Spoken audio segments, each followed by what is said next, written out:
वो अच्छे दिन लोगों ने देख लिए हैं अपने घर टूटने के बाद, सड़कों पर बैठे लोगों ने, और हर जगह पे जिस तरीके से धर्म के नाम पे लोगों को मारा जा रहा है, जिनके परिवार वालों ने खोया है अपनों को, उन सब लोगों ने अच्छे दिन देख ही लिए हैं हमें लगता है, और अच्छे दिन नहीं देखना चाहते हैं लोग। लेकिन जब रोज़ बलात्कार हो रहे हैं, जब रोज़ उनको सरेआम मारा जा रहा है, तो गवर्नमेंट किधर है? इसी तरीके से आप देखो मुस्लिमों के ऊपर में जिस तरीके से लगातार हमले बढ़ रहे हैं, हमको ये पता है कि जनता को इन पे भरोसा नहीं है। अगर ग्राउंड पे हम देखें, जो लोग यहाँ भी सड़कों पे बैठे हैं, चाहे वो बाढ़ की वजह से, चाहे जिनके घर तोड़ दिए गए हैं उस वजह से, उन लोगों से अगर आप बात करेंगे तो यही मिलेगा कि जिन लोगों को वोट देके वो यहाँ से आए थे, राशन कार्ड है, आधार कार्ड है, सब कुछ है, आज उनको अनऑथराइज घोषित कर दिया गया है। तो 200 रुपये में अगर कोई झोपड़ी झुग्गी वाला जा रहा है ना वोट देने, तो समझ में आना चाहिए कि गरीबी इस हद तक है कि 200 रुपये में वो लोग वोट देने के लिए तैयार हैं। आप उनको बदनाम मत करिए, आपके देश की इतनी बुरी हालत है, आपको शर्म आनी चाहिए।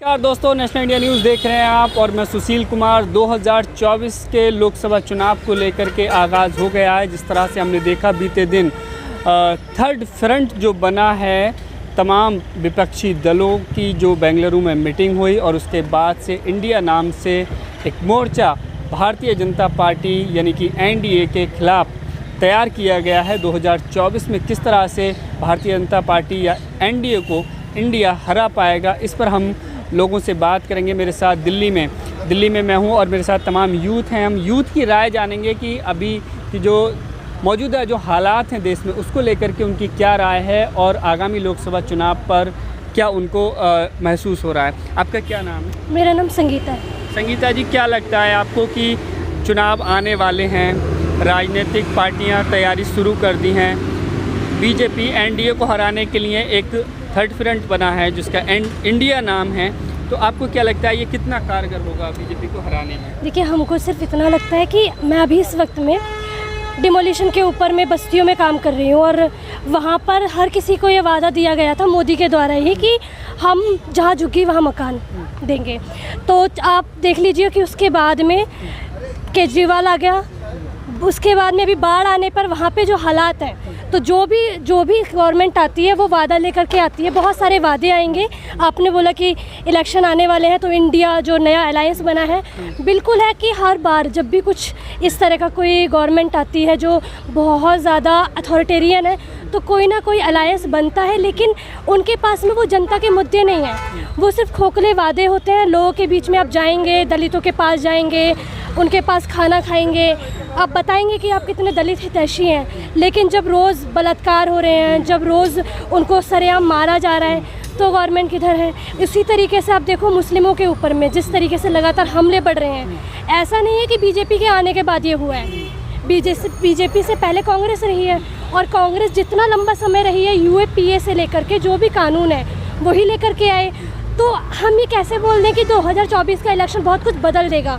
वो कुछ भी बदलने वाला नहीं है। तो इसीलिए हमको ये लगता है कि सिर्फ चाहे वो इंडिया हो या एनडीए बने, सारे लोग जितने भी हैं वो जनता का खून चूसने के लिए ही आते हैं। जनता का कभी कुछ ठीक नहीं होने वाला इन चुनावी पार्टियों से। जिस तरह से इंडिया के जो दल हैं, उनके नेता, चाहे वो राहुल गांधी हो, ममता बनर्जी हो, सब लोग बीजेपी पर आरोप लगा रहे हैं कि बीजेपी की वजह से देश में बेरोजगारी बढ़ी है, भ्रष्टाचार बढ़ा है, अपराध बढ़ा है, और हम उसको ख़त्म करने के लिए, कम करने के लिए जो भाजपा को सत्ता से बाहर करेंगे। तो अगर इंडिया सत्ता में आता है तब भी स्थिति नहीं बदलेगी, आपको लग रहा है? आप बताइए ना कि कांग्रेस इतने टाइम से सत्ता के अंदर में थी, तो कितना ज़्यादा रोज़गार दे दिए, कितना ज़्यादा। जब टीएमसी अभी आपने देखा बंगाल के अंदर में चुनाव लोकल लेवल पे जिसमें हो रहा है, इतना ज़्यादा वायलेंस जो हो रहा है, तो ममता बनर्जी ने वहाँ पे क्या कर दिया। केरल के अंदर से लेकर आप जहाँ पे भी, चाहे वो सीपीएम की सरकार हो, आप उनको भी देखिए कि वो क्या कर रहे हैं। सारे के सारे जो है वो वादे लेकर के आते हैं कि हाँ हम जनता के लिए काम करेंगे, लेकिन हम ये मानते हैं, आप अगर जनता के पास जाएंगे, बाढ़ के दौरान में अभी जो दिल्ली के अंदर में हुआ है और इससे पहले जहाँ घर तोड़े गए हैं, जनता साफ इनकार कर रही है कि भाई हम अगर आता है कोई भी नेता यहाँ, तो हम उसको जूते चप्पलों से मारेंगे। तो जो आप एक झूठा ये वादा दिया जा रहा है ना कि जनता अभी भी चुनाव चाहती है, वो कभी राहुल गांधी को बनाएगी या मोदी को, ऐसा कुछ नहीं है। अगर आप ग्राउंड लेवल पे जाकर के लोगों से पूछेंगे, अगर उनको रास्ता देने की बात करेंगे, तो वो यही बोलेगी कि उसे कोई भी आ जाए फ़र्क नहीं पड़ता, उनके पास में 2 हाथ पैर हैं, तब वो कमा के लाते हैं, खाते हैं, कोई गवर्नमेंट उनके पास में लेकर नहीं आती है।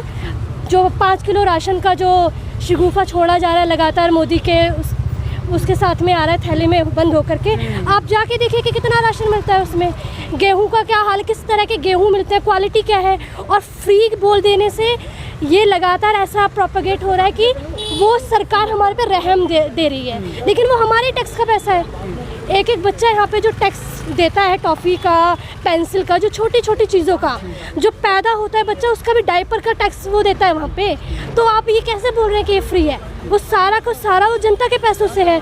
तो हमको तो यही लगता है कि कोई भी आ जाए, जनता का जो रास्ता होगा उसका खुद का रास्ता। तरह से आप समाज सेवा के कार्य से जुड़ी हुई हैं, तो आप लोगों के बीच में जाती हैं, तो आपको क्या लग रहा है पब्लिक क्या सोच रही है आगामी चुनाव में? क्या जो चल रहा है मौजूदा सत्ता में वही लोग रहेंगे, या फिर कुछ जनता के बीच में लग रहा है कि बदलाव सा महसूस कर रही है पब्लिक?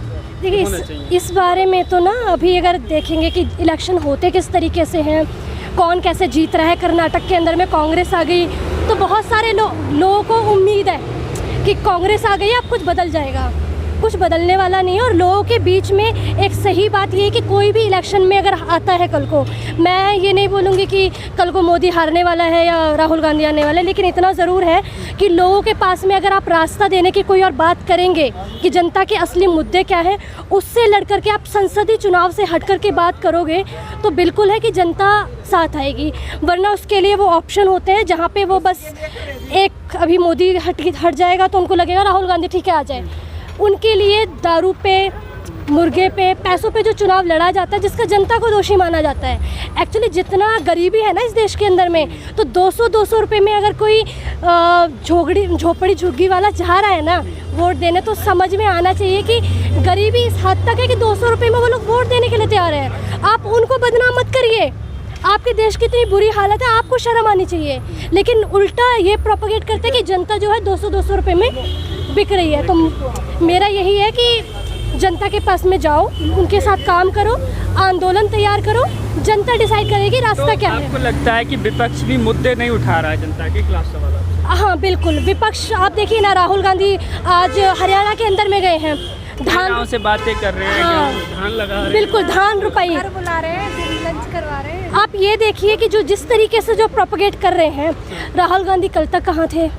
आज बीजेपी जब बहुत पावर में हमको दिखाई दे रहा है, आप हर जगह पे चुनाव हार रहे हैं, आप इसलिए ज़मीन पे नहीं कि जनता की लड़ाई के साथ में। अगर ऐसा होता तो सिलगेर से लेकर के जहाँ जहाँ इनकी सरकारें हैं वहाँ पे आप देखिए भूपेश बघेल का भी इंटरव्यू आया है कुछ दिन पहले, जिसके अंदर में सिलगेर वाले मुद्दे पे वो चुप्पी साध गए कि जो 3 लोग इनकाउंटर में मारे गए पुलिस के द्वारा सीधा, तो वो कैसे हो गया? तो आप मोदी को बोल रहे हैं कि वो आदिवासियों पे बहुत अत्याचार कर रहे हैं, तो कांग्रेस किधर है?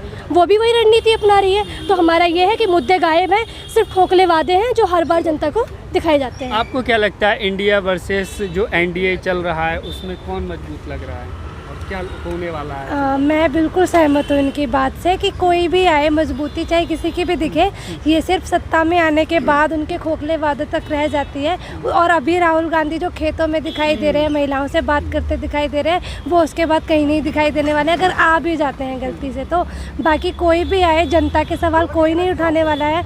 हम यहाँ पे दिल्ली में ही देखें तो केजरीवाल को बहुत रोल मॉडल की तरह देखा जा रहा था जब वो 2014 में आए थे, 2014-15 के आसपास ही आए थे। तो उसके बाद से अगर दिल्ली के हालात भी देखें कि स्कूलों में सुधार किया गया, हेल्थ केयर में सुधार किया गया, लेकिन दिल्ली के स्कूलों के अंदर जाके देखें आप तो बच्चों की ये हालत है कि मतलब इवनिंग शिफ्ट में जो बॉयज़ की शिफ्ट जाती है उसमें बच्चों को 1 बजे बुलाया जाता है, आप अटेंडेंस लगाइए, 2 बजे आपकी छुट्टी हो जाती है।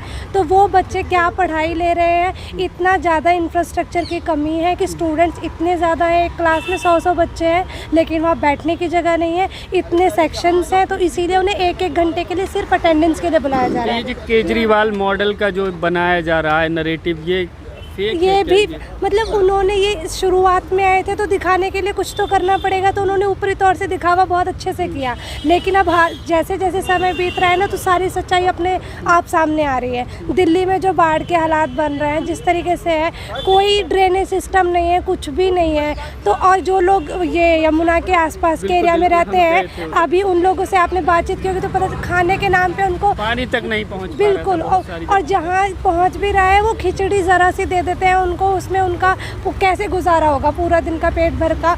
और वो बोल रहे हैं कि उनके घरों के जो सामान है, उनके जो पशु हैं, उनको निकालने के लिए उनको नाव प्रोवाइड की जाए। वो नाव तक नहीं उनको प्रोवाइड की जा रही है। वो बोल रहे हैं प्राइवेट नाव कर करके वो महंगे उनको खर्चे दे के उसके बाद वो अपना ज़रूरी सामान निकाल पा रहे हैं। तो ये हालात हर जगह के यही है। यूपी का भी यही हाल है, यहाँ का भी यही हाल है, राजस्थान का भी यही हाल है, कर्नाटक का भी यही हाल है। तो हमको नहीं लगता है इलेक्शंस कुछ भी बदलने वाले हैं। यहाँ पे अगर दोबारा से मोदी जी आने वाले हैं क्या केंद्र? नहीं, ये हम कुछ नहीं कह सकते कौन आने वाला है, लेकिन हमको ये पता है कि जनता को इन पे भरोसा नहीं है। अगर ग्राउंड पे हम देखें, जो लोग यहाँ भी सड़कों पे बैठे हैं, चाहे वो बाढ़ की वजह से, चाहे जिनके घर तोड़ दिए गए हैं उस वजह से, उन लोगों से अगर आप बात करेंगे तो यही मिलेगा कि जिन लोगों को वोट दे के वो यहाँ से आए थे, राशन कार्ड है, आधार कार्ड है, सब कुछ है, आज उनको अनऑथराइज घोषित कर दिया गया है। तो वो किस पे भरोसा करेंगे? जिनको वोट दे के वो मतलब जिताया था, आज वही हमारे साथ नहीं है, वही हमारे घर तोड़ रहे हैं, तो कल को हम किस पे भरोसा करके वोट देंगे?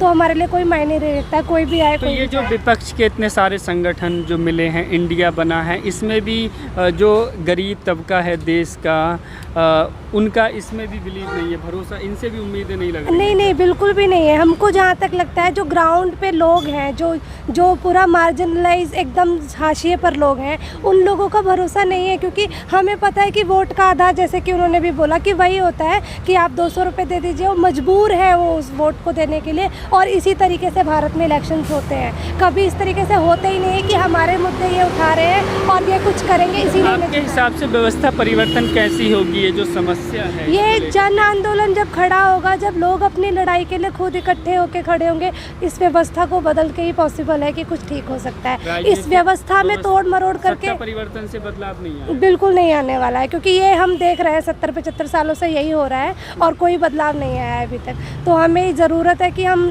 नीचे के स्तर पे जाके और बड़ा आंदोलन खड़ा करें, तभी कुछ ठीक हो सकता है। अच्छा, राजनीतिक सवाल की इंडिया के बनने से ये जो संगठन बना है थर्ड मोर्चा, इससे बीजेपी पर आपको लग रहा है कि मोदी जी या इनकी पार्टी पर कुछ फर्क पड़ेगा चुनाव में? हो सकता है पड़े, लोगों का भरोसा, क्योंकि बहुत सारे लोगों का भरोसा तो टूटा है। तो ये हो सकता है कि लोग उसे एक ऑल्टरनेटिव की तरह देखें, क्योंकि वही है कि आपके पास दो ही ऑप्शन है, अगर ये नहीं तो ये, तो लोग वो करते ही हैं कि अगर अभी इसको जिता के देख लिया, शायद ये कर दे। उनको ये लगता है वोट देने में क्या जा रहा है, लाइनों में लगेंगे, लंबी लंबी दे देंगे वोट, क्या पता यही कुछ कर दे। तो जो होप है ना लोगों के अंदर, वो थोड़ी बहुत कहीं ना कहीं बची हुई है शायद। अच्छे दिनों के लिए कहा गया था, दूसरा कार्यकाल भी पूरा होने वाला है। हाँ, वो अच्छे दिन लोगों ने देख लिए हैं अपने घर टूटने के बाद, सड़कों पर बैठे लोगों ने, और हर जगह पे जिस तरीके से धर्म के नाम पे लोगों को मारा जा रहा है, जिनके परिवार वालों ने खोया है अपनों को, उन सब लोगों ने अच्छे दिन देख ही लिए हैं हमें लगता है। और अच्छे दिन नहीं देखना चाहते हैं लोग तो अभी।